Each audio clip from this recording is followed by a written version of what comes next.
Hello, everybody. Just wanted to take this opportunity to say hello. I hope that you're all doing okay during this very strange time. Um, we miss being able to see you guys in person, but we're glad to be able to connect with you in these ways via these videos, which we do hope that you're finding useful. So I know that Dana and Michael have both spoken about the 5 ways to well-being in previous videos. So that's staying connected, being active, giving, the mind, and the fifth one, which I'm going to talk about, is learn. Um, I'm going to focus on reading, if you hadn't already guessed. So it's really important at the moment that we're looking after our well-being in whatever way that we can, even if it's doing something small every day. Um, so it doesn't have to be anything major, it doesn't have to be huge. It could be just doing something that you enjoy and incorporating that into your days, and also potentially reconnecting with a hobby, something that maybe you didn't have time to do before, or you know, so it's important to kind of keep active in that way in terms of the mind and learning something new or doing something new. And for me, one of those things was reading. So that's what I'm going to talk a little bit about today. I'm going to focus on what resources are available at the moment if you can't go out and physically get your hands on stuff. Um, what resources there are available. So that's books online, papers online, magazines, and audiobooks. And then I'm going to talk a little bit about my own favourite book, one of my favourite books. And then I know some of the hotel school team are going to talk about their favourite books as well.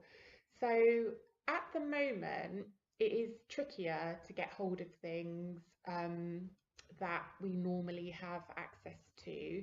I'm not talking about toilet paper, but normally how I would kind of get my hands on a book would be kind of either borrowing them off friends or colleagues or family members who recommend a book, or my favourite way is basically going to a charity shop or the local library, but those things are shut at the moment. So there is actually quite a lot of stuff that's available online, which actually I wasn't as aware of as I am now.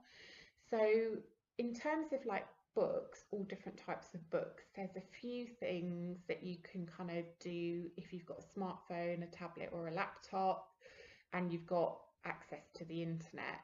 So there is something called Project Gutenberg, which has basically got thousands and thousands of books online.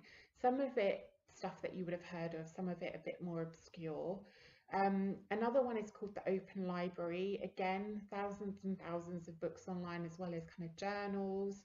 Um, and then the third thing is actually libraries. So if you're a member of your kind of local library, a lot of their content is available online. So again, books, journals, newspapers, magazines, audiobooks. So if you are a member of your library and you haven't done this yet, I'd definitely kind of check out if your library has those resources available to you. Um, and then, not everybody kind of like reads books. People like reading, but maybe not necessarily books themselves. So it could be that you read your daily newspaper. Again, if you're not able to like physically get your hands on them, things like the Metro and the Standard that they tend to give away for free. Those are available online, as well as other papers and magazines. Some of them have a paywall up, so that's just basically if you click on it and it kind of blocks you from being able to read a particular article. But again, lots available out there still free. We'll link a few of those below. And then the third thing I wanted to talk about is audiobooks. Um, so basically that's a way of kind of getting material without like physically having to like read it. You're basically just listening. And I tend to go for an audiobook if it's a particularly heavy book that I can't seem to tackle by reading. Um, the stuff that's available online varies. Some of it you do have to pay for, but Audible have just recently put a load of stuff on their website for free. We're going to link it below. So if you click into that, it will take you directly to the page. You shouldn't have to sign in or register with them. You will just instantly have access to that reading material. So there's a lot of classics on there. There's stuff for children. One thing I noticed that they had was the was Jane Eyre, which is an old classic. So if you're interested in checking that one out, it's available on their website. So yeah, there's still different ways that you can access materials for free. You can obviously still buy stuff online. There are some websites that you can get books from very cheap. They might be secondhand. You're kind of just tending to pay for the delivery, but not everybody's able to do that. So yeah, if you can, check out those things that are available online. So yeah, I wanted to talk a little bit about my favorite book, or one of my favorite books. It's one of my favorite things to ask people is what their favorite book is. You can have some very interesting conversations. And one of my favorite books is this one. It's called The Secret History.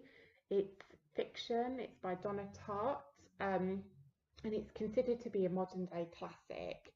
So it's set in New England in America, and it follows this group of students who go to an elite college, and they're under the kind of influence of this charismatic classics professor, and they study kind of the Greek tragedies. So yeah, hence note the word tragedy. But what's good about this book is if you read the sort of second line of the prologue, it tells you that there's a murder, and it's one of the main characters. So it immediately is compelling that way and draws you in. So yeah, there's murder, there's romance. What more can you want in a book?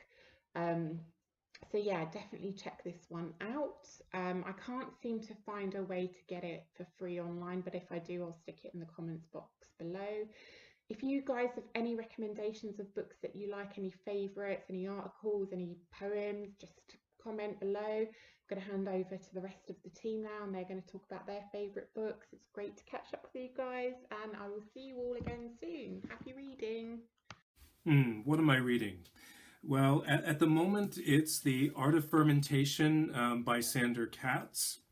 And I've been dipping in and out of this for about 4 or 5 months now. And I'm completely fascinated by fermentation. I love pickles, yogurt, sauerkrauts, kimchi, miso, fish sauce, the lot. But I really didn't know before what was involved in making these foods. So I found a great book, and it's opened up to me the world of fermentation, which is like learning how to cook on the microbial level, and it's magical. What have I learned so far? Well, that's that any fruit or vegetable or organic material will naturally ferment if it's submerged underwater. Kimchi is actually Korean for vegetables submerged underwater. Who'd have thunk? I've also learned that fermenting food is inexpensive, it preserves food, obviously, and it tastes incredible, and it's super healthy. What do I like about this book? Actually, I like that it's not a cookbook.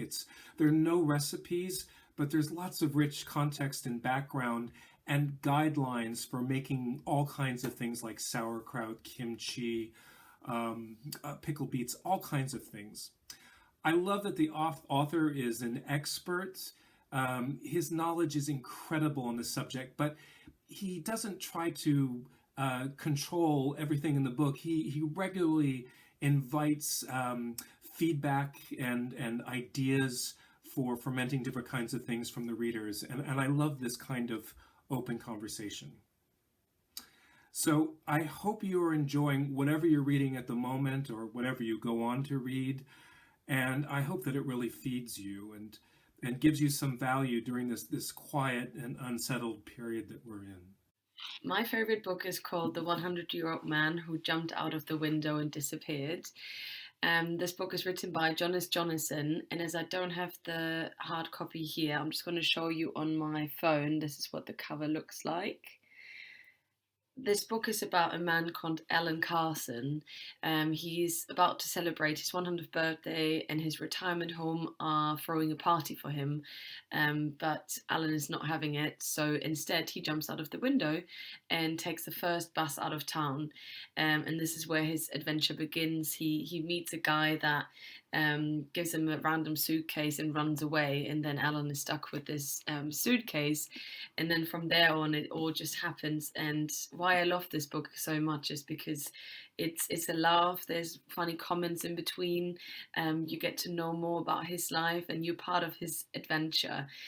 So I think I've never read any book that fast, which really means that I must have really enjoyed it and always wanted to know what comes next. So yeah, the 100-year-old man who jumped out of the window, it disappeared.